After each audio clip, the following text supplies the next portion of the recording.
اللہ تعالیٰ اس رات کی رحمتیں برکتیں ہمیں نصیب فرمائے۔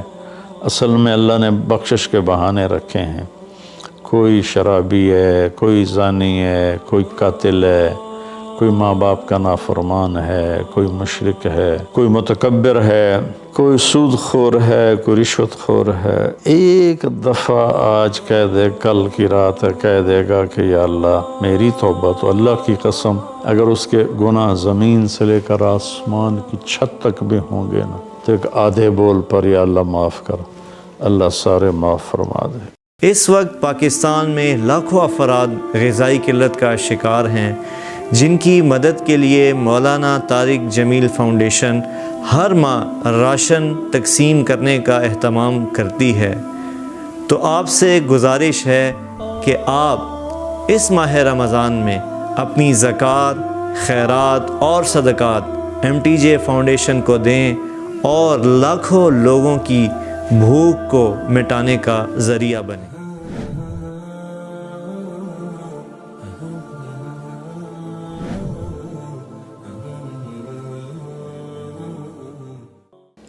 15 شعبان کے مختلف نام علماء نے رکھے ہیں: شب برات، شب مغفرت، شب رحمت، شب برکت۔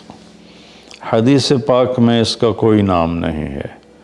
حدیث پاک میں ہے لیلۃ نصف من شعبان، 15 شعبان کی رات کو عائشہ فرماتی ہیں میں اٹھی تو آپ بستر پر نہیں تھے، تو میں ڈھونڈنے نکلی تو آپ جنت البقیع میں پہنچے ہوئے تھے، تو آپ نے دیکھ کر کہا عائشہ میں تو بقیع والوں کے لیے آیا تھا دعا کرنے۔ پھر آپ نے فرمایا آج کی رات وہ رات ہے جس میں اللہ تبارک و تعالی بنو کلب ایک قبیلہ ہے جن کے پاس بھیڑ بکریاں بہت زیادہ تھیں، کہا عائشہ جتنی بنو کلب کی بھیڑ بکریوں کے جسم پر بال ہیں ان بالوں کی تعداد کے برابر اللہ تعالیٰ اپنے بندوں کو مغفرت فرماتا ہے، جہنم سے خلاصی فرماتا ہے۔ اس پر شب برات اور شب مغفرت علماء نے اس کا نام رکھا، میرے نبی کی زبان سے یہ نام نہیں نکلا۔ تو اس کی یہ فضیلت ہے کہ اس میں اللہ تعالیٰ کی طرف سے بخشش کا نزول ہوتا ہے۔ باقی یہ جو کہتے ہیں کہ اس میں فرشتہ اترتا ہے اور سارے سال کا بجٹ بتاتا ہے اور سارے سال کے واقعات، یہ کسی حدیث میں میری نظر سے نہیں گزرا۔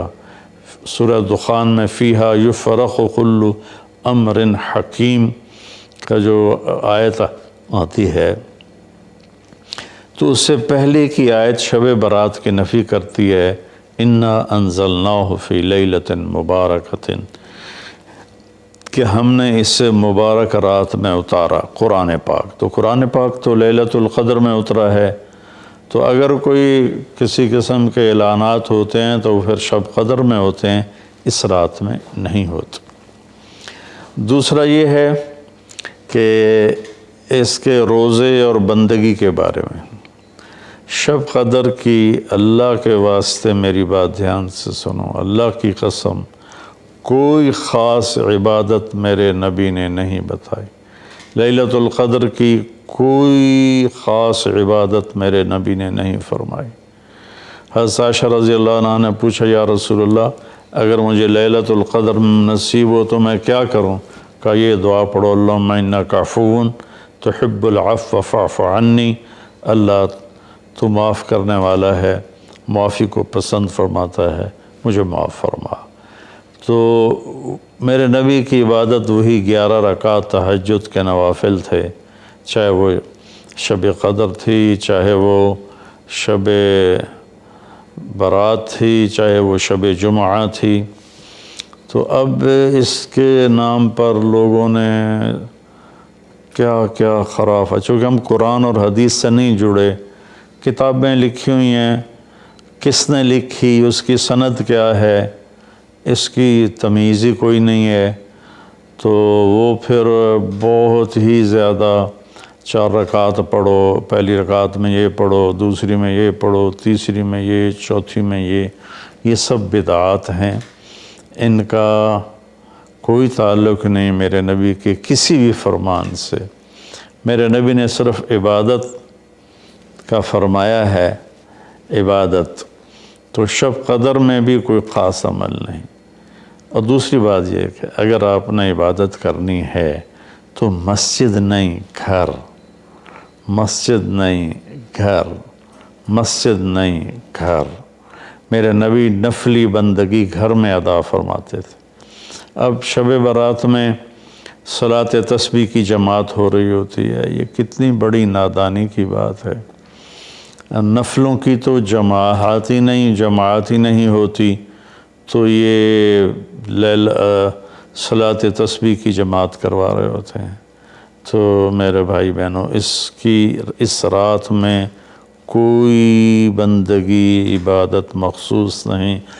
ہاں، آپ تہجد کے نوافل پڑھیں، ساری رات پڑھیں، آپ قرآن کی تلاوت کریں، ساری رات کریں، آپ اللہ کا ذکر فرمائیں، ساری رات فرمائیں، آپ دعا مانگیں، چاہے ساری رات مانگیں۔ یہ مخصوص اعمال یہ ہیں: نماز، تلاوت، ذکر اور دعا، اور آنسوؤں کے ساتھ۔ اپنی کھیتی کو پانی نہ لگے تو سوکھ جاتی ہے، ایسے ہی دل میں بھی ایک کھیتی آباد ہے ایمان کی، اسے آنسوؤں کے چند قطرے ہی سمندر کی طرح سیراب کر دیتے ہیں۔ تو آنسوؤں کے ساتھ نہ ہو تو کم از کم رونے والی کیفیت ہو۔ تو یہ تو اتنا سا شب برات ہے۔ روزے کے بارے میں جو ابن ماجہ کی روایت ہے، قوموا لیلہا وصوموا شہرہا، یہ روایت بہت شدید ضعیف ہے، اور علامہ البانی رحمۃ اللہ علیہ نے اس کو موضوع قرار دیا ہے۔ تو اس میں روزہ اس نیت سے رکھنا کہ میرے نبی کی سنت ہے، یہ غلط ہے، اس طرح یہ بدعت بن جائے گا۔ کوئی ویسے نفلی روزہ اس رات میں رکھنا چاہتا ہے مستحب سمجھ کے، نفل سمجھ کے، وہ میرے خیال میں اس میں کوئی قباحت نہیں ہے۔ لیکن سنت سمجھ کے اگر وہ رکھنا چاہتا ہے تو یہ بات صحیح نہیں ہے، چونکہ روزے والی روایت بالکل قابل اعتبار، قابل حجت نہیں ہے۔ اس میں تمام محدثین کا اتفاق ہے کہ یہ روایت شدید ضعیف ہے، اور شدید ضعیف سے استدلال نہیں ہوتا، اس کو حجت نہیں بنایا جاتا۔ کمزور اس کا ضعف اتنا شدید نہ ہو اور کئی حدیثیں جمع ہو جائیں تو پھر اس میں ایک طاقت آ جاتی ہے۔ تو اپنے آپ کو جوڑو اللہ کے قرآن کے ساتھ، اللہ کے نبی کی حدیث کے ساتھ۔ صحیح حدیث آپ کا ماخذ ہوگا تو آپ کو آسانی ہوگی کرنے میں۔ تو اصل میں عبادات میں اعتدال ہے۔ شاید ہی کوئی رات میرے نبی ساری رات جاگے ہوں، شاید، اور شاید ہی کبھی آپ نے مسلسل، اس میں تو میں پورے یقین سے کہہ سکتا ہوں کہ آپ نے زندگی میں ایک دفعہ بھی عشاء کے وضو سے فجر کی نماز نہیں ادا فرمائی۔ بعد میں ایک رہبانیت کا ٹچ آیا کہ بندگی میں بہت زیادہ زیادتی اور اپنے نفس کشی میں راہبوں جیسی تھوڑی تھوڑی جھلک۔ نبی کی زندگی پڑھو، آپ کو پتہ چلے گا زندگی ہے کیا۔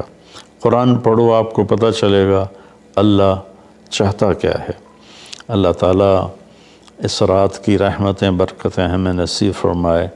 اصل میں اللہ نے بخشش کے بہانے رکھے ہیں۔ کوئی شرابی ہے، کوئی زانی ہے، کوئی قاتل ہے، کوئی ماں باپ کا نافرمان ہے، کوئی مشرک ہے، کوئی متکبر ہے، کوئی سود خور ہے، کوئی رشوت خور ہے۔ ایک دفعہ آج کہہ دے، کل کی رات ہے، کہہ دے گا کہ یا اللہ میری توبہ تو اللہ کی قسم اگر اس کے گناہ زمین سے لے کر آسمان کی چھت تک بھی ہوں گے نا تو ایک آدھے بول پر یا اللہ معاف کر، اللہ سارے معاف فرما دے۔ سبحان اللہ۔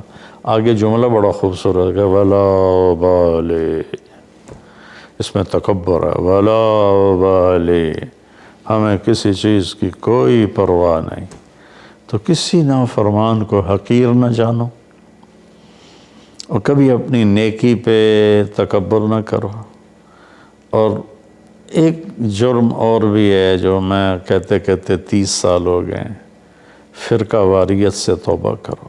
اپنے فرقے پہ جمے رہو، لیکن دوسروں سے نفرت، سلام بھی نہ کرنا، جنازہ بھی نہ پڑھنا، حرم شریف میں جا کر بھی نمازیں نہ پڑھنا۔ اچھا اللہ کے واسطے آج بہت اویئرنیس ہو چکی ہے، تو مہربانی کرو، امت بنو، محبت کرو، ایک دوسرے سے ملو جلو، ہم امت بن کے چلیں، اختلاف رائے کے فیصلے آخرت میں ہو جائیں گے۔ قل کل یعمل علی شاکلتہ فربکم اعلم بمن هو اہدی سبیلا۔ ایسی اس میں جو دیگیں چڑھائی جاتی ہیں، خیرات کی جاتی ہے، یہ بھی بدعت سنت سمجھ کے کوئی کرے گا تو بدعت ہے، ویسے فی سبیل اللہ کوئی دیکھ کرنا چاہتا ہے تو ٹھیک ہے۔ اللہ تعالی ہمیں عمل کی توفیق بخشے۔ اس وقت پاکستان میں لاکھوں افراد غذائی قلت کا شکار ہیں، جن کی مدد کے لیے مولانا طارق جمیل فاؤنڈیشن ہر ماہ راشن تقسیم کرنے کا اہتمام کرتی ہے۔ تو آپ سے گزارش ہے کہ آپ اس ماہ رمضان میں اپنی زکوٰۃ، خیرات اور صدقات MTJ فاؤنڈیشن کو دیں اور لاکھوں لوگوں کی بھوک کو مٹانے کا ذریعہ بنیں۔